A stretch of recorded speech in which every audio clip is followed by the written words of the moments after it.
You've been living in the tropics all that time. And in Europe, you got to plant at a certain time, in a certain way, or you're going to starve to death. In Africa, you throw the seed out the window and it's going to grow. You see what I mean? Right, yeah.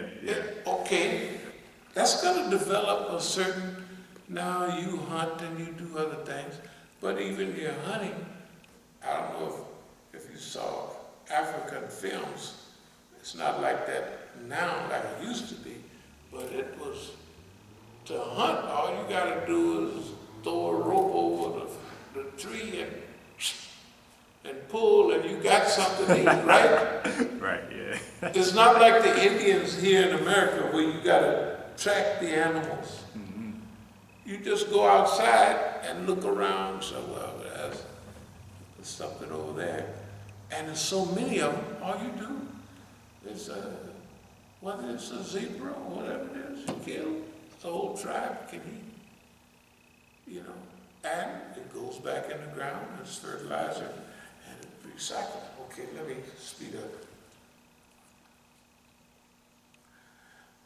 So, we are suggesting that the Chinese develop, let's call it, Chinese Peace Corps, Utopian Peace Corps. What are they going to teach? They're going to teach utopianism, not competition and consumerism. Why? The world don't need any more consumerism, and they don't need any more production. That's going to be a hard one. You might be able to do it a little bit with China, but India, they're not going to make, because India has to get back on its feet, and it's got so many people starving, so many people at the low. But China can compete. You take all the people back to China, get them out cleaning up the water, right? Less production, the air cleans up, da-da-da-da-da. All these new ways of doing things, they should lead the world. China has an opportunity to lead the world in modern technology. The U.S. has an opportunity too. We're going to tell the U.S. to do the same thing. Let them compete in that. Things that won't harm the earth. Things that balance the earth out. Okay, they're going to have to do this sooner or later. But when you listen to these people talk last night on that Republicanism and before, them people not thinking nothing about the earth they live on. In fact, you would think they're talking about factory. They are. They're not talking about the earth we live on. They don't mention nothing that's important to us. The police just shot a brother there yesterday, the day before, grabbed us and shot him 7 times. Well, why? What's the deal on shooting people so many times? Right, with the kids in the car. With the kids in the car.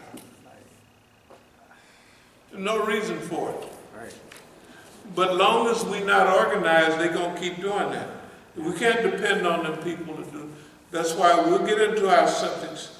We'll give this subject here, which will be dealing with, the family approach.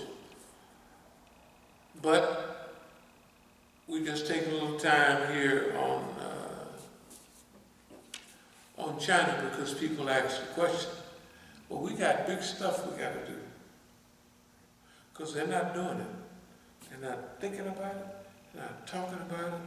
And they don't want it. And then they got people like Kamala Harris talking about her parents was involved in civil rights. I learned from them. So hell, I'm from Oakland. That's where I'm from. And I think I do know almost everybody that's been involved over the decade. I never knew her mama or heard about her mama. And her daddy neither. nice Jamaican guy, I'm sure. But I ain't never heard of him. And those people get popular if they sing the government song. They sing the government song. Okay, let's, so one generation China would control food production and all that. Okay, so our suggestion is that China pull back and help the people get up. Like the thing, teach people how to fish and they'll never starve to death. Give them a fish and they're in trouble.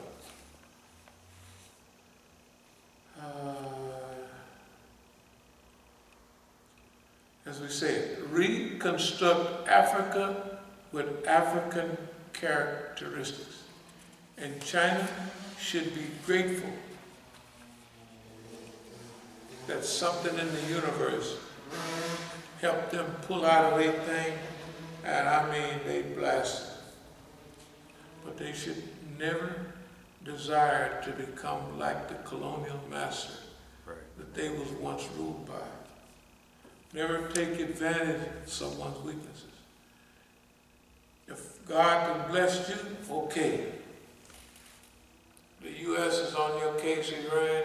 We're going to help you because you're being oppressed by Bosnia. But we're not going to charge you. You're going to have to pay us 25 years. We get half price on your oil. The fourth biggest oil reserve in the world is in Iran. Number 4. Okay. That's our dear Chinese for a while. Now let's get back to our family. And I want to talk a little bit specifically about my dear family.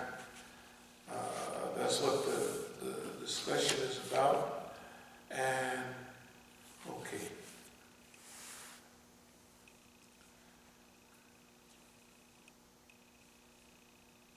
East Oakland Enterprises.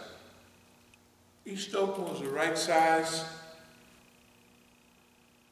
for our project, a Black Economic Enterprise Zone. Now, 50 years ago, when I was doing what I was doing in Oakland, believe it or not, a lot of my family worked kind of with me also. And I showed you a picture of my brother when my second to the oldest brother started working with us, the Negroes in our organization. Kind of turned him in and got him off the thing. Got him out of the picture, and he went to prison. Oh, okay. Yeah, he went to prison. And they are the ones that had called the police on him. I didn't say nothing then. I couldn't prove it, but I knew it. No problem. No problem. My brother, our first Masjid al-Islam, when I was in prison in '79, I came on Christmas furlough, and all I was doing was looking for a mosque. So I went back after Christmas, and my brother found it, and he rented it for us. So when I came out of jail, I went straight and got to work on our masjid.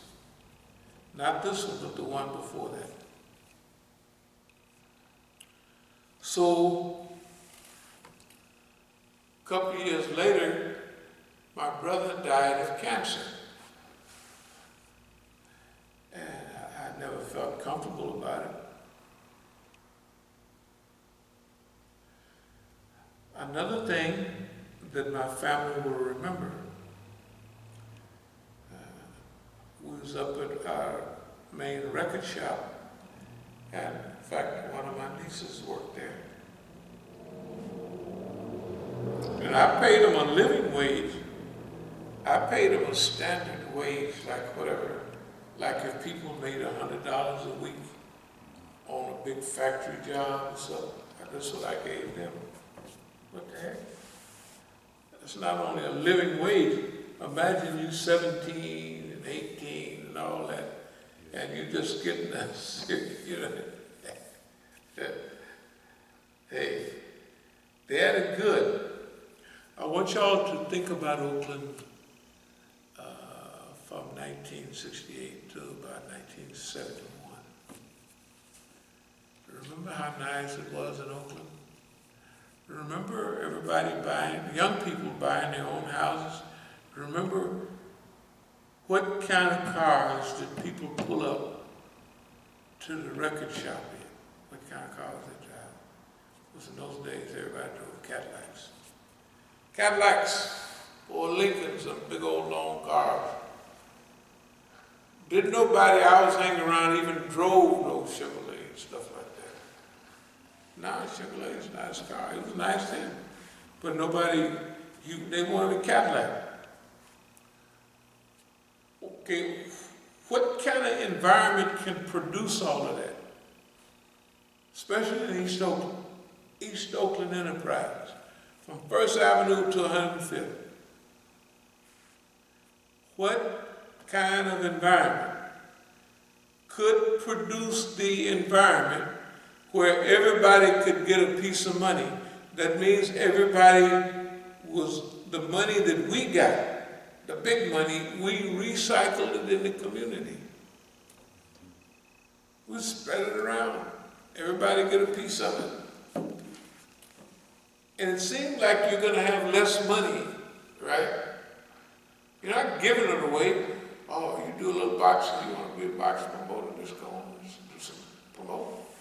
Here, how much it going to cost you? Just give us our money back if you make it back, and then keep on rolling. Right? If you need a little more, come on by.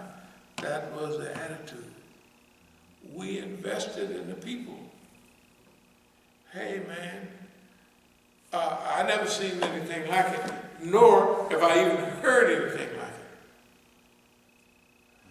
We had people that made more money, like here, Chicago. Remember we was talking the other day about the brothers in Chicago? We was talking about the organized. Yeah. Okay, here's the Grand Major Mosque, and here's the General Abdul and General Abu, and the Pyramid Towers. You can see right there at the bottom. Pyramid Towers. At the bottom. Same thing right here. Okay. And you can see the dates, 1983, right? Yeah. So then on one of them it says squat. Yeah. Right. That means we had a meeting. Okay. On that day. The point is, and we was talking the other day, and so I went through my stuff, and I pulled all of this stuff out. That means that we have studied, when we're having this squat, we're studying them and everything around. There's nothing wrong with what we did. We're studying everybody. We're studying, if we would Imam Jamil, we're studying. I mean, it would be ridiculous. The system is out to wipe us out, right? So we have to be aware. We have to study. I know that there's Allah's protection that we're here, but some of that is we have studied from day one. From day one. Why did we have East Oakland Enterprises in Oakland in the first place? Because we thought wealth should be shared with everybody. That's just the way we thought. Right on this one says, yo tuve una, and then it has a dream. It's just, I have a dream, that's what it is, right here. Yeah. It's in Spanish, you could probably just, because I didn't know the word for yo tuve or yo tengo, you know. Oh, a dream. I see what you mean. Yeah, I have a dream. I get what you're saying now. Yeah, okay. This is way back then, and this is back before that. this stuff is always prevalent in everything we write. Right. Okay, now for my family. Dear family, y'all have made a drastic mistake. Your mistake has been you have avoided everything you have been seeing. And it would be expected, since you went through the educational system, before y'all got educated, y'all was with me. After you got educated, you drifted with boss man. That means boss man is teaching you the wrong teaching. And no matter what you have seen, like in life, you have made the incorrect decision. The Section 8 on how, I'm not going to go into details, but all of that, the same thing that happens in D.C. Whatever happens, with some little tax, some little this, some little that, I'm going to pay the price for it. I'm going to pay the bill. Everything, everybody knows that. It's getting better now, but I'm going to pay it. Now I want you to remember that our family name is big, and this is not just family, but you should realize, and you should also have a yearning to make a contribution to history and not swallow that white man, I am the permanent reality and he's temporary. I want you to look at it now. Everything that they've told you have been a lie. Everything time you didn't cooperate with them, this dropped back in your face. There's been no success. Everything he has proposed has been a failure. And everything that we did in all this time was because we happened to make the right decision at the right time at all costs. One of my nieces took me to turn myself in at over San Francisco. Wasn't there. But I wasn't turning myself in because I was sad and finished. I was turning myself in because I went back to Africa. And when I went back to Africa, I brought a lot of money with me from the business in South America, and I made that money to support the movement. When I got back there, and they're not there anymore, I go to find them and they're spread all over, some in Zambia, some come back to the U.S., everything. So I have no excuse now to even go back to South America. So when I came back to South America that time, I didn't come directly back to Colombia. I came back next door to Venezuela. Because I'm thinking about this stuff now. Remember, I'm going through all the stuff when I tell you about Chairman Mao and all that stuff. I'm studying all of that then. I'm studying all the mini manuals on revolution. I'm studying all of this stuff. I'm studying. And when I come and hit back to Mexico for a while, I'm in Hermosillo. In fact, I'll bring something. That's the capital state of Sonora.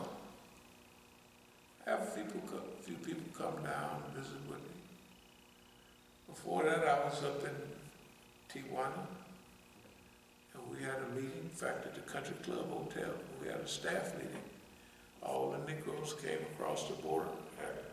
We almost had the whole hotel. I'm telling you, it was like a big Negro conference. Like a conference they'd be having. That's the way it was. That's all these niggas doing here. There's a racetrack there. They call it the Country Club. Anyway, Why did I turn myself in? Did I turn myself in because I was whipped, I was defeated? Absolutely not. I had plenty of money. In fact, I went back to them to take them money I had earned. I had told them 2 years before, hey, we're going to need money for rebellion. I said, well, I'll take care of it, don't you worry. Now I'm coming back with a big smile, with big bags of money. They're gone. I may leave a little with a friend, but in fact, I put it in a safe deposit box in Africa and come on back over here. So I have to use those times and those months to think, what revolution now? Remember, will it be above ground or will it be underground? And we saw all those. Look, we were studying all the movements then. Baader-Meinhof gang, Japanese Red Army, everybody. You know, I don't know if you ever heard of them guys, but they were all popular in those days. Baader-Meinhof gang was the Germans. Japanese Red Army was Japanese, of course. And so, but all of them, we're studying all of that. They're blowing up this, they're blowing up that. And I said, shoot, I don't take a shine to all of that. You know, all that running around ducking in the woods and blowing up stuff. I mean, I'm more like a manager. Hey, we'll get y'all need bullets, bombs, all that. Yeah, you need money. I organize that stuff. That's what I do. If I have to, I'll run around in the bushes. But that's not my preference, you know. Because I think if you have to do it, it's good. That's the revolution. But I don't see that in this modern time. I don't see it. So anyway, so we decided, I want you to know, the government has not had authority over me for a long time. A long time. I decided to turn myself in. And when I got out and wasn't quite